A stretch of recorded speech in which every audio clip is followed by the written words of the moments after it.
They laughed while the lawyer read the will, but froze when he slid the final envelope to me.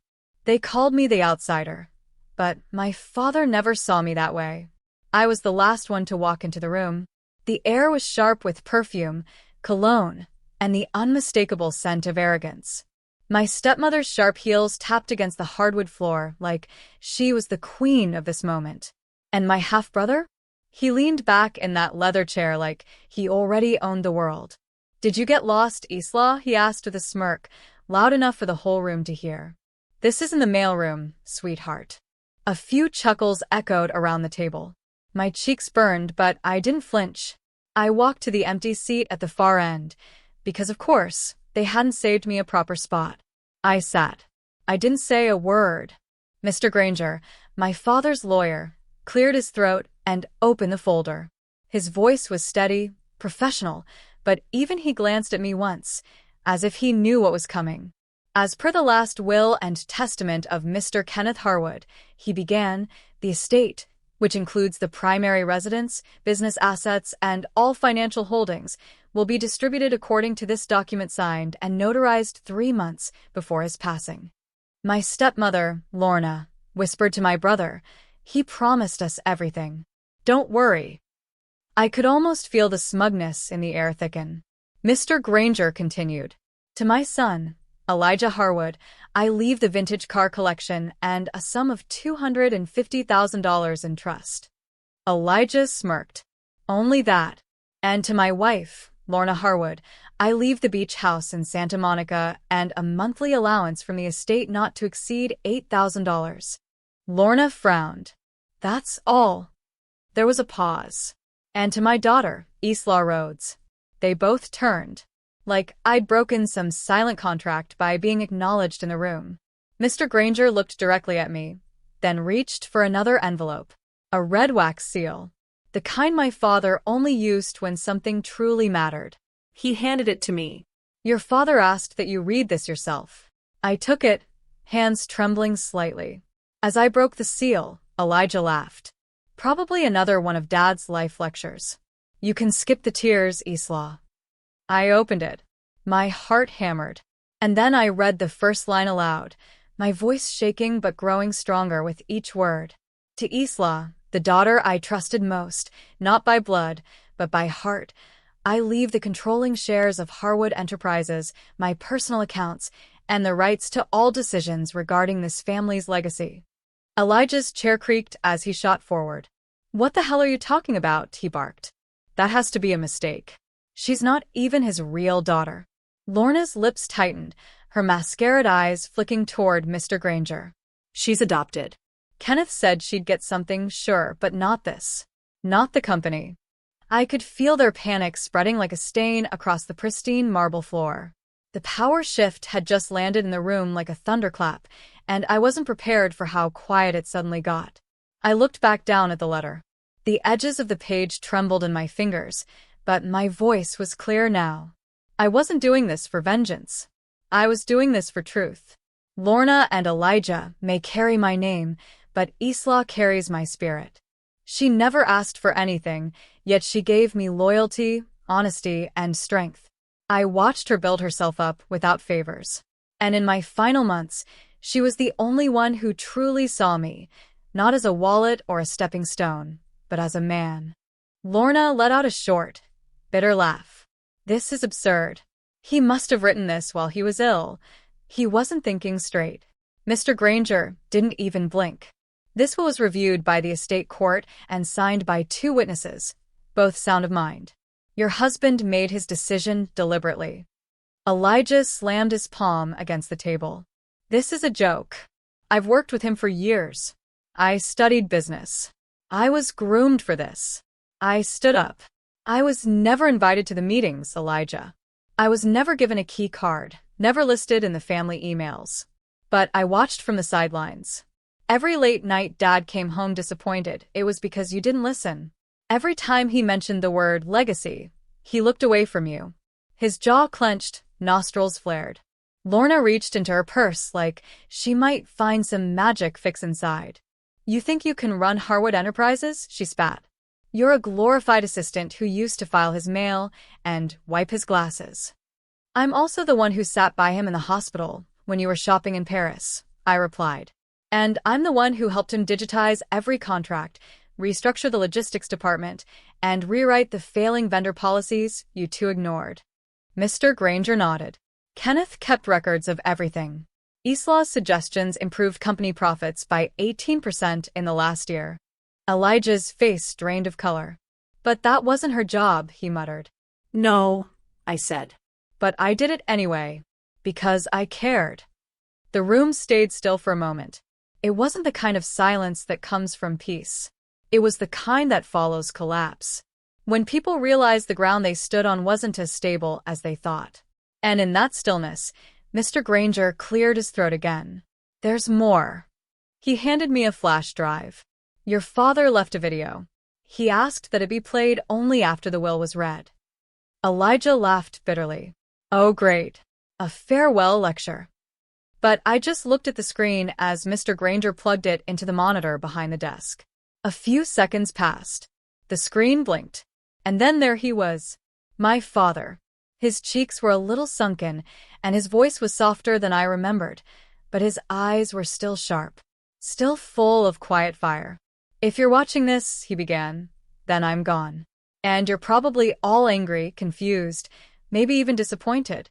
But I need you to understand one thing. He leaned forward slightly. Blood doesn't make a family. Actions do. My father's image flickered slightly on the screen, but his voice remained strong, like he knew this moment would carry more weight than any board meeting, than any last birthday, than even his funeral. If you're in that room right now, and your name is Elijah or Lorna, I know what you're thinking. And yes, I saw everything. Every dinner you skipped, every fake smile you gave when cameras were on, every time I came home from chemo and found you gone, chasing headlines or deals or parties. Lorna folded her arms, lips pressed tight. Elijah scoffed under his breath. But neither said a word aloud now. The silence around the table had turned cold. You treated Islaw like she was less because she didn't have my blood. But let me ask you both something. Who brought me soup at midnight when the chemo made me sick? Who sat beside me, just holding my hand through every panic attack when I couldn't breathe? Who ran this company from behind the curtain while you chased spotlights? My throat tightened. I didn't realize I was clutching the hem of my sleeve until my knuckles turned white. Islaw isn't just my daughter. She's the only one I trust with this legacy. Because she didn't ask for it. She earned it. And when I'm gone, I don't want the Harwood name in greedy hands. I want it in strong, honest ones. He looked into the camera. His voice dropped low, almost gentle. You are my daughter, Islaw. Always were. And I'm sorry I didn't say it more when I was alive. Then the screen went black. A single tear slid down my cheek, but I didn't wipe it away. I didn't need to hide anything anymore. Mr. Granger took a breath and turned to face the table. That concludes the legal reading. Effective immediately, Islaw Rhodes is the majority shareholder of Harwood Enterprises, executor of Kenneth Harwood's estate, and sole legal authority over all family trust decisions. The sound of Elijah pushing back his chair sliced the silence, like a knife. This is T, he hissed, voice trembling. She manipulated him, got close when he was sick and twisted his mind. She's not even. She's not one of us. But the moment he said those words, Mr. Granger calmly lifted a small manila folder from his briefcase. Mr. Harwood anticipated that reaction, he said, and left one more file for me to show you. He opened it slowly, so slowly that even Lorna leaned forward now. Inside were photographs, dates, timestamps, records, text messages between Elijah and a rival company. One where he offered to leak financial strategies in exchange for an offshore account setup. Another where he called my father an old fool who's too stubborn to die. Lorna gasped and covered her mouth. Her chair shifted just slightly back, as if trying to separate herself from her son. Elijah turned pale. I didn't mean those things, he stammered. It was a joke, just talk. Mr. Granger placed one final document on the table. Elijah's inheritance was reduced after this came to light. Kenneth made that decision privately, with full legal guidance. He was deeply hurt, but he didn't want to destroy his son, just protect his daughter. I whispered. He still tried to be kind. Lorna stood up. This whole thing is ridiculous. This company, this family, was never meant to belong to her.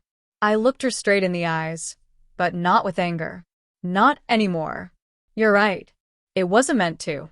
That's why I built my own path. That's why I never asked for a dime. But Dad chose me. Not because I'm perfect, but because I never walked away when things got hard. She didn't speak again, just clutched her designer bag and walked out the door. Elijah stayed frozen. The rage had drained from him. Now he just looked lost, like a prince who suddenly realized the crown had never been his. I turned to Mr. Granger. I want to visit the boardroom tomorrow, I said quietly. There's work to do. And I think Dad would have wanted me to start with the employee benefits package. He always said we weren't doing enough for the warehouse staff. He gave a small smile.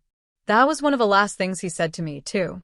And as I walked out of that room, past the gold-framed photos, past the stained glass chandelier and the marble staircase, I didn't feel triumphant.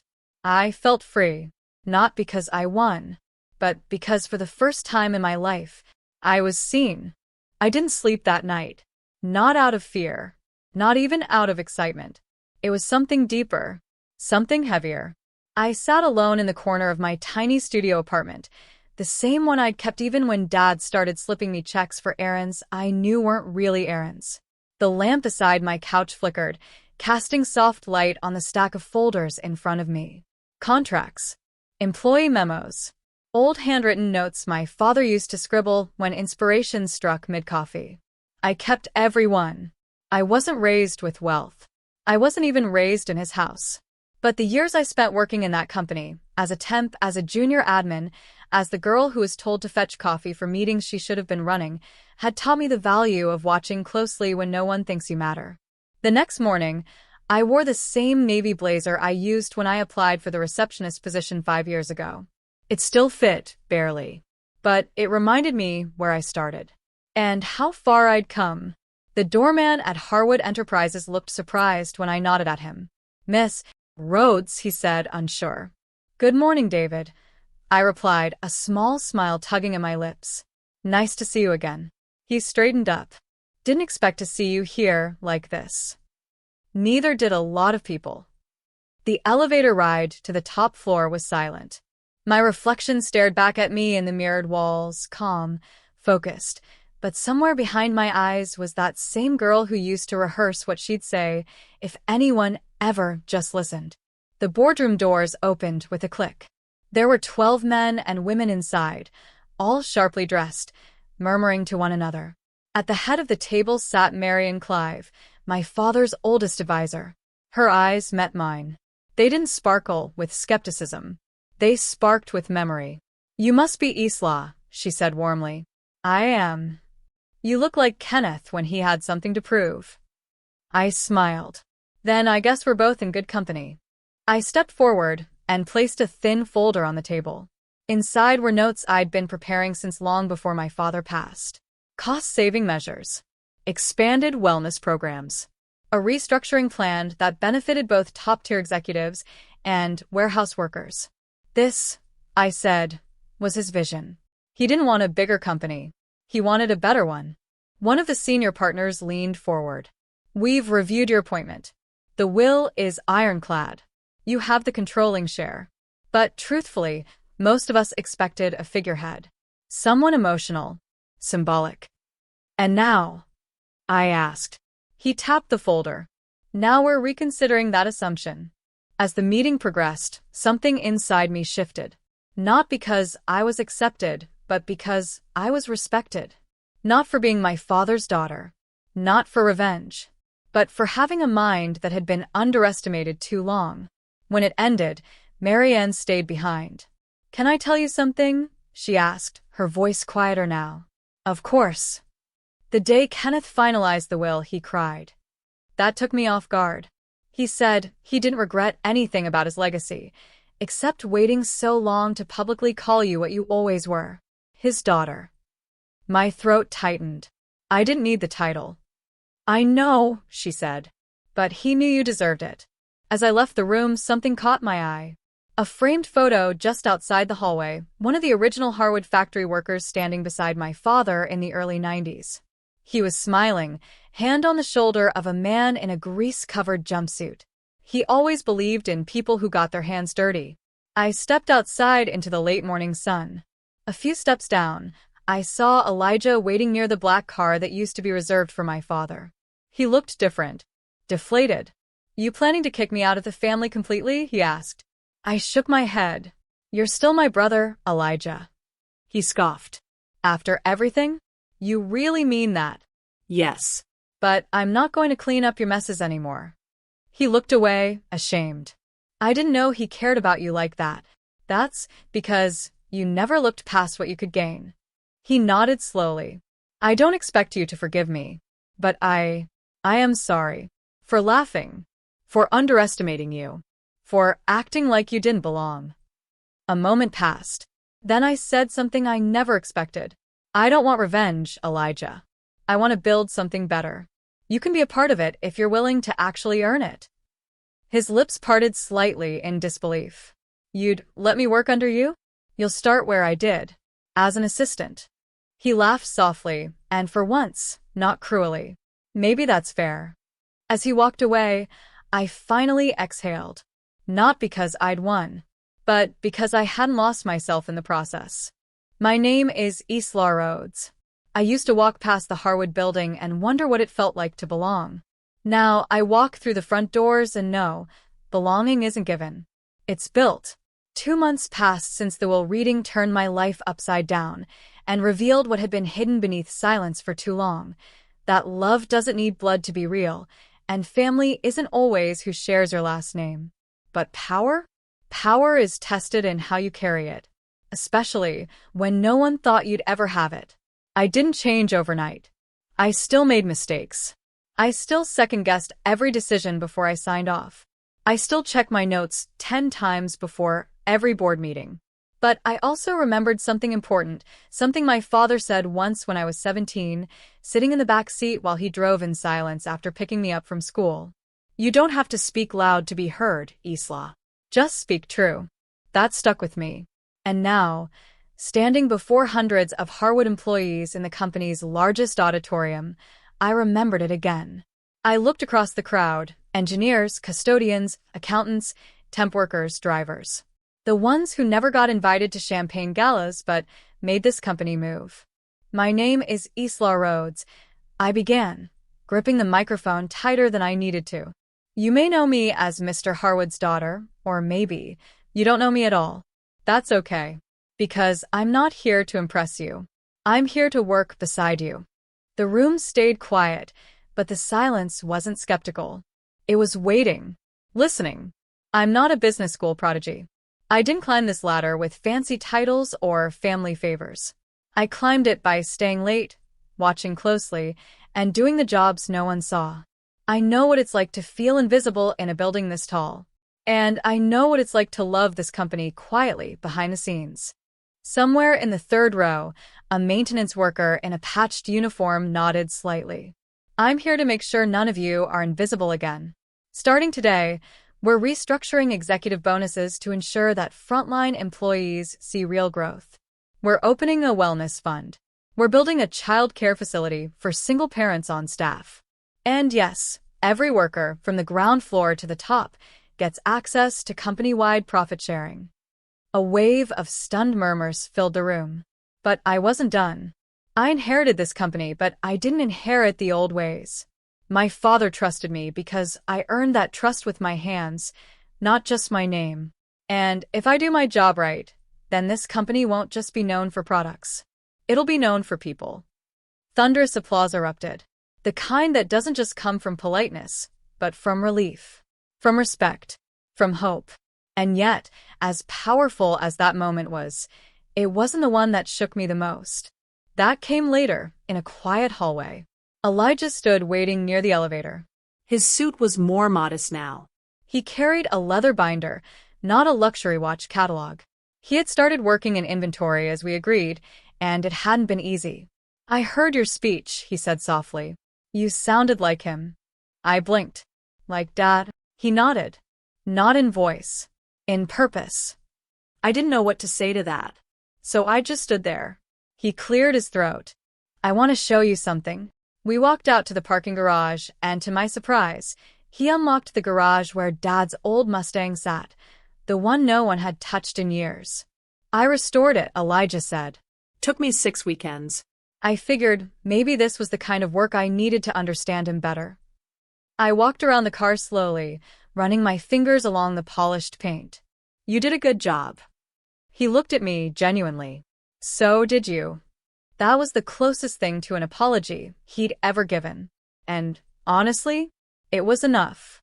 That night, back in my apartment, I sat alone with the red-sealed letter again. I kept reading it like it might change, but it never did. It always ended with the same line. Lead with the strength you were born with, and the heart you grew yourself. That's all I ever wanted. I pressed my palm against it and whispered, I'll do better than you ever imagined. Not because I need to prove anything, but because I finally believe I can. And when I turned out the light for the first time in my entire life, I didn't feel like an outsider. I felt like the one who had always belonged. But now? I was finally home.